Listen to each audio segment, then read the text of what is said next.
Okay, this is the Chapter 22 outline for AP US History. This chapter is called Gilded Age Politics and Agrarian Revolt. So the Gilded Age was a book written by Mark Twain and Charles Warner, and it depicts political corruption and corporate greed during this time, which was very prominent. So paradox politics. The Gilded Age was started at the end of the Civil War and lasted all the way to the 1900s, or until 1900. It didn't go into the 1900s. Basically, in the Gilded Age, local politics were very corrupt, and they were controlled by a ring of political insiders who just passed around powers.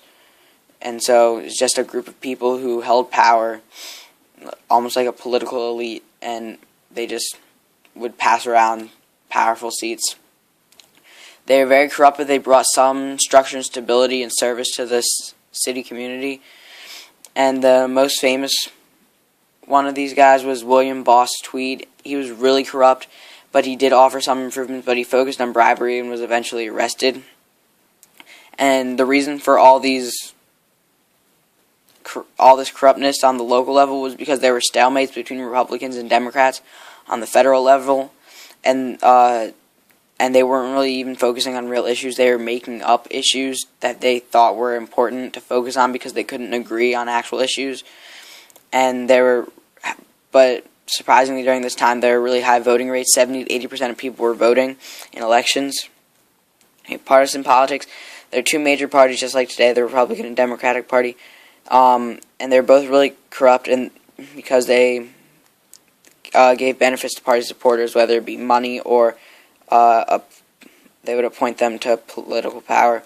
But the Republicans were generally British Protestants, people who lived in New England, African Americans, and anyone who supported the Union in the Civil War. And they followed a lot of nativist policies, and they wanted immigration restrictions. They also wanted American to be taught in schools in an effort to Americanize immigrant children, and there was a bit of prohibitionism within the party. Democrats were generally Southern whites, immigrants, Catholics, or Jewish people. Political stalemates at the national level. I already talked about this a bit before, but from 1869 to 1930, the Republicans dominated the White House except for Grover Cleveland. He served 2 non-consecutive terms, but otherwise all the presidents during that time were Republican. None of these leaders were very strong, though, and they let Congress take charge, and the Republicans controlled the Senate, and the Democrats controlled the House. And so there were a lot of stalemates due to voting with the party because people wouldn't vote how they actually felt. They just vote with their party because they wanted to get elected again. There was no bipartisanship, so there was no giving or taking in Congress. Everyone just, this is what I want, I'm going to vote this way, and no compromise at all. And so they didn't get much accomplished. State and local initiatives. So America was focusing on state and local governments now for reform because the federal government wasn't doing anything. And so southern states who were under Confederacy control were basically back to normal now because they're back to how they were under the Confederacy because the state and local government was the federal government in the Confederacy because the federal government was just the southern states. So that didn't really change that much, and the states and local governments are starting to attack corporations now. But it's kind of difficult because they don't have the power of the federal government. Corruption and reform, Hayes to Harrison. So states had trouble regulating business because they weren't as powerful as the actual federal government. And business leaders were also political leaders, and if they weren't the same person, they would help each other out. So if a political leader got a railroad a land grant, then that railroad company would often give them stocks for free. There was a patronage system where what happened would when a party was elected to power, they would fire all of the appointees of the other party and just appoint people of their party. Okay, Hayes and civil service reform. So Rutherford B. Hayes, there wasn't a lot of corruption compared to the Grant administration, which was just prior to him. And the Republican Party was split at the time into the stalwarts, which were led by Roscoe Conkling, and they supported Grant and ignored his corruption. They supported radical reconstruction of the South and the spoils system, and the spoils system is just putting party supporters in power. And then the other half of the Republicans were half-breeds who weren't as radical. They were only half as loyal to Grant. They recognized his corruption, and they didn't really support the spoils system. And Hayes doesn't support the spoils system either, and he didn't dismiss some Democrats. He only dismissed people in the government that he felt weren't doing it justice, and so a lot of times he felt that some Democrats were doing it justice. But one thing that kind of upset some people was he sent in federal troops to break up the Great Railroad Strike. He wanted greenbacks, and and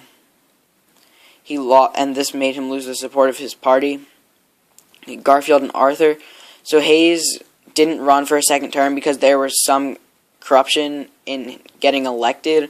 During his presidency, he wasn't very corrupt. So the Republicans nominate, this is dominate, but it should say nominate. I made this outline at like 5 a.m., so yeah. Republicans nominate Garfield for president and Arthur for vice president. And Garfield was shot by an Arthur supporter because Arthur was a stalwart. So another stalwart shot Garfield so Arthur could be in power. And so what Arthur did, or what he's most famous for, was attacking the Star Route postal fraud, which was just a corrupt postal route. Contracts were being formed. And he vetoed a lot of stuff, like an $18 million river and harbors bill. So $18 million would go to those internal improvements. And he also vetoed the Chinese Exclusion Act, but both these were overrun by Congress. The Pendleton Act, it was passed by Arthur's supporters. It was basically just a civil service commission. What that means, I don't know, but the book is just like civil service commission. So, the government, government jobs. I couldn't figure out what that word was. Government jobs were filled on competitive examination, not favoritism. So the president could also increase the number of affected jobs. So being in Congress started to be a bit more competitive now, and it required more to get in. And it helped the losing party get positions because it kind of defeated the spoils system because it was examinations and how you got in, not who you're affiliated with. And but there was a high tariff at the time, which the Republicans supported, which meant that there was more government money, but that also meant that there was less money circulating because the tariff, when people had to pay extra for foreign goods, that meant that tax money was going to the government, and the government wasn't spending it, so there's less circulation of money, and there's less economic growth. So, and eventually Arthur passed a slight rate reduction, but the tariff was still pretty high. Okay, the Scurrilous Company. So Republicans nominated James Blaine, and there's just a bajillion elections in this chapter. So, but they nominate James Blaine. He was the leader of the half-breeds. And Democratic journalists point out all of his corruption, and these guys were called mugwumps. And mugwumps opposed tariffs. They wanted greenbacks. They didn't want railroad regulation, and they didn't like excessive democracy. And they nominated Grover Cleveland for reform. Or, well, the mugwumps didn't, the Democrats did. So Grover Cleveland, a bit about him, he wasn't very corrupt. The only thing against him was he cheated on his wife, and he had a kid with another woman, but then he provided financial support for that, so everyone's like, oh, he's such a good dad. So, and Blaine had two, epic fails. He met with business owners to discuss finances, which basically showed that he was corrupt. And he let slip an anti-Catholic comment, which a lot of the people voting at the time were Catholic, so that wasn't very good, so that lost him some votes. And so eventually Grover Cleveland wins the election. Cleveland and the special interests. So he wasn't very opposed to Republicans at the time. He was anti-big business, though, so that was kind of an exception to his non-opposition to Republicans. He limited government involvement, though. He upset Union war soldiers by not letting them have as much pensions, and this was a big deal because people wanted, if someone got hurt during the war, then they would get money for it. But so people were getting injured after the war and being like, oh, but I was in the war, so should get money for this? And he was like, no. And this was led by the Grand Army of the Republic. Those are the people who said that pensions should be given out, even if they weren't injured in the war. They're still veterans. But Grover Cleveland didn't want workers' compensation for Union soldiers. And so he signs the Interstate Commerce Commission, which regulates railroads. That has nothing to do with the previous thing. But he does sign the Interstate Commerce Commission, which regulates railroads, and they can investigate and prosecute corruption. Okay, the tariff. This was a big deal in a lot of elections.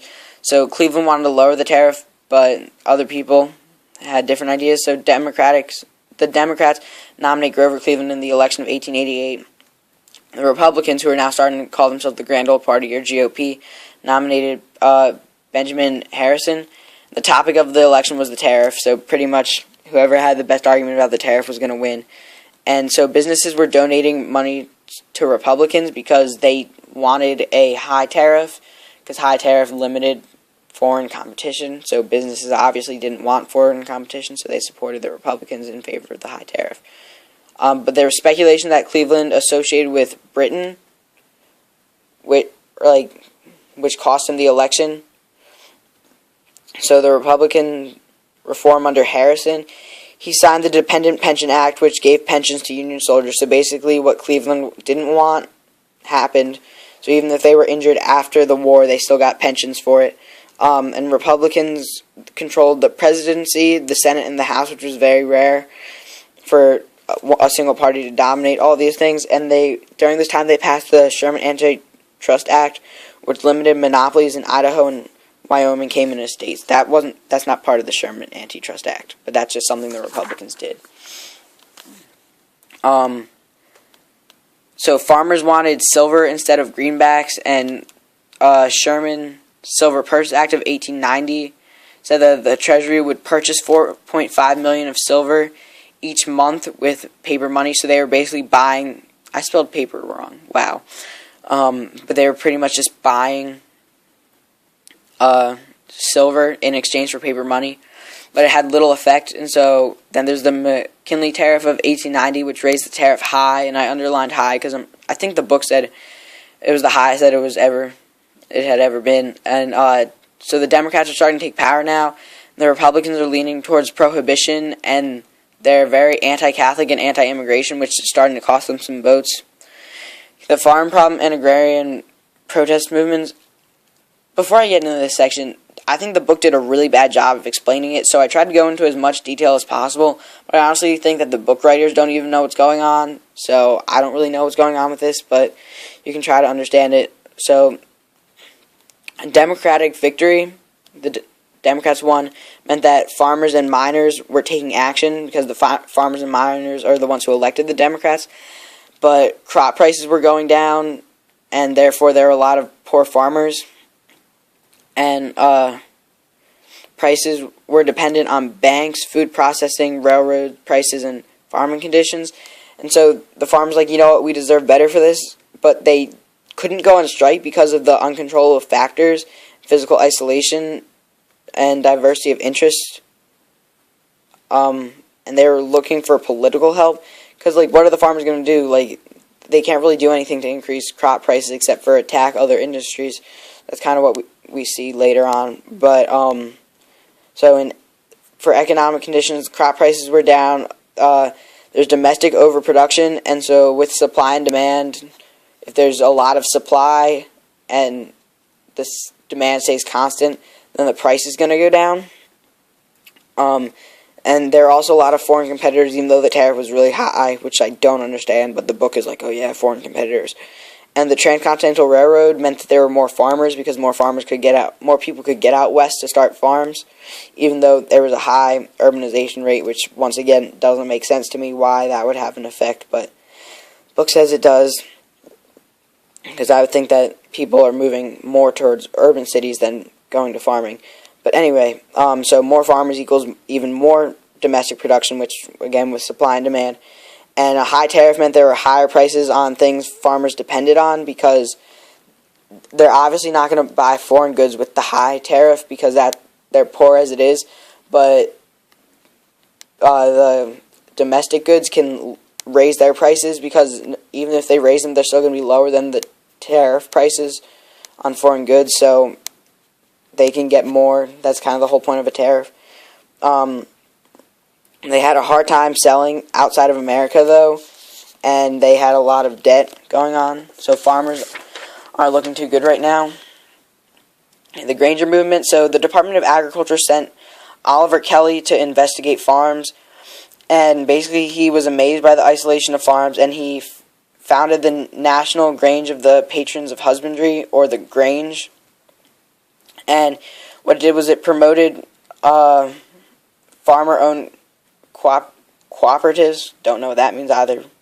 But free farmers from... What they wanted to do was free farmers from grain elevator operators, food processor fees, because they decided that those were the main things. Those were the main industries holding farmers back. And so they regulated rates, and they regulated rates charged by railroads and warehouses also, because those were other industries holding the farmers back. And Granger laws, these regulations that were passed were Granger laws, and they were challenged in the Supreme Court, and they generally lost, so it didn't actually help the farmers that much. But they turned into the Independent National Party, or Greenbacks Party, and they don't really have much effect later on in the chapter.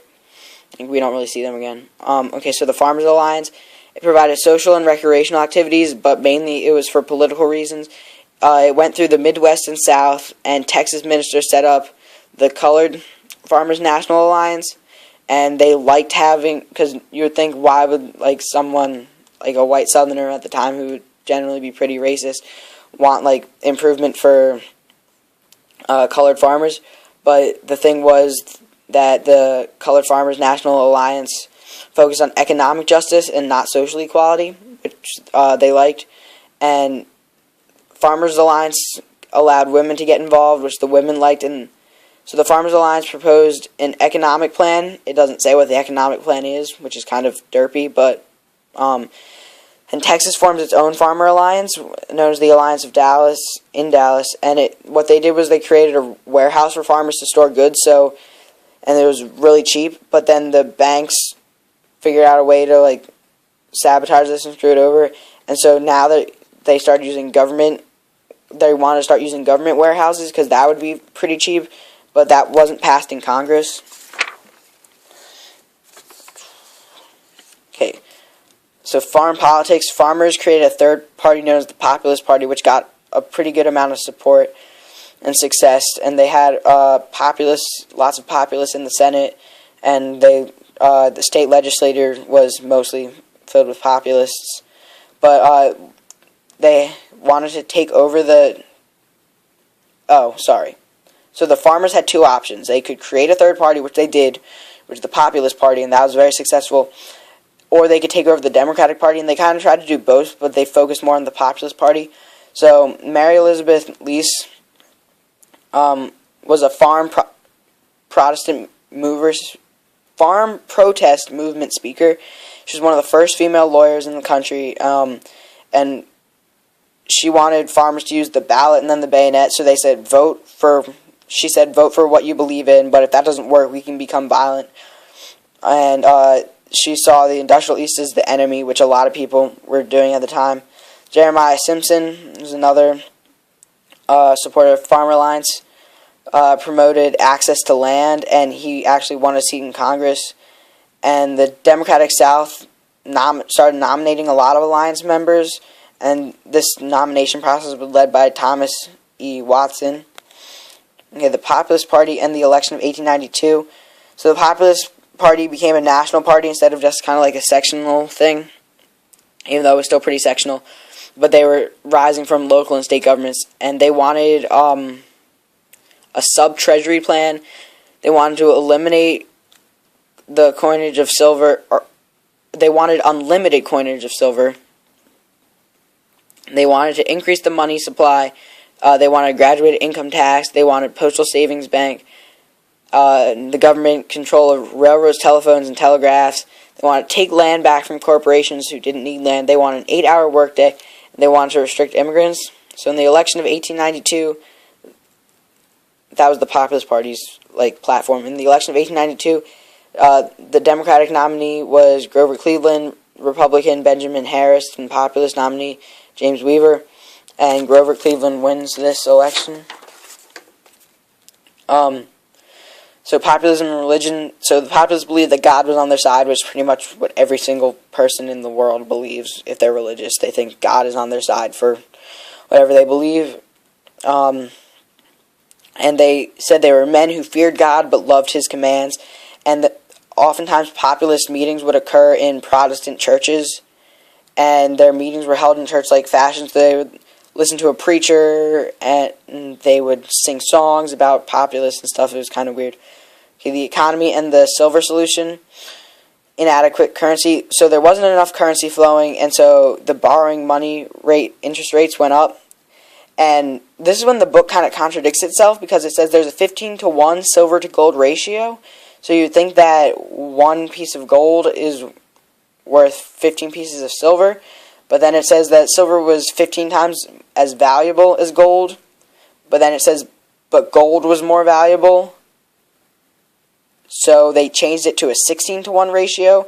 And so that doesn't really make sense to me. But so now under the 16-to-1 ratio, silver is more valuable. And I have explained on the outline, because what it's saying is that silver and gold, when they're being more valuable, they're just selling. Their exchange rate for greenbacks is higher than their rate for actually purchasing something. So if you need to purchase something at the grocery store, it was in better interest to convert from silver to greenbacks than just use silver to buy what you needed at the grocery store. So the Mint Act of 1792 said that any gold or silver you had, you can convert that to coins for a minimal fee. And silver advocates weren't successful, but they did pass the Bland-Allison Act of 1878, the Sherman Silver Purchase Act of 1890. And there are a lot of conspiracies built in with, or possible conspiracies with this, because there was a lot of inflation, so people thought that there was a conspiracy. In the Depression of 1893, so Philadelphia and Reading railroad companies go bankrupt, so they're panicked. There's lots of unemployment. Railroad and banks are going downhill. There's a lot of farm foreclosures, and there's lots of strikes. So Coxey's army, they were a protest group that reached Washington because during the panic they were really pissed off, and they're like, something needs to change. And so they said the government should supply jobs to the unemployed. And the populist and Republican parties are doing better than the Democratic Party right now. It's kind of a random thing that they throw into this section about Coxey's army. But so silver versus gold. So the British Bank fell, which lowered the U.S. gold reserve, because the British people were selling investments they had in U.S. companies, and so they had to be paid in gold for that, and so that lowered the U.S. gold reserve. And President Cleveland repealed the Sherman Silver Purchase Act, and the populists were focusing on the silver and gold issue, and that kind of sets up the election of 1896, in which the Republicans nominate William McKinley, who is pro-gold, and the Democrats nominate William Jennings Bryan, who is pro-silver, and he's also against he's against big businesses. He wanted to combine religion with politics. He didn't want the church and state to become one, but what he did was, when he was trying to get people to vote, he was like, this is how a good Christian would vote and stuff like that. And yeah, so And the populists are like failing right now because what they said was they're going to wait and see who was pro-gold and who was pro-silver. And so they were hoping that both of them would go pro-gold or both of them would go pro-silver. And the Populist Party would take the other end, and so they would get a lot of votes. But then when one went pro-gold and one went pro-silver, the Populist Party started to fail. And so the Populist Party truly was pro-silver, though. They tried to combine with Bryan, but they failed. And Bryan was like, I don't want any part with the Populists. And so that's kind of the downfall of the Populist Party. We don't really see them much again. But Bryan wanted to legalize strikes, and he wanted farmers to be given federal subsidies. He wanted to tax the rich, limit corporations, and outlaw liquor. But McKinley wins, so I don't really understand why the book literally goes on for probably a page and a half on Bryan's platform. They don't even say anything about McKinley's platform, except that he wanted to raise the tariff. And McKinley ends up winning, so it's not really important what Bryan wanted. But this is the last section, a new era. So what happened was the tariff was raised under McKinley, and that was with the Dingley Tariff of 1897. And there was inflation due to gold, and so they abandoned silver. The Gold Standard Act, so now, obviously McKinley was pro-gold because he was a Republican who was pro-gold. So, yeah, so now America is gold.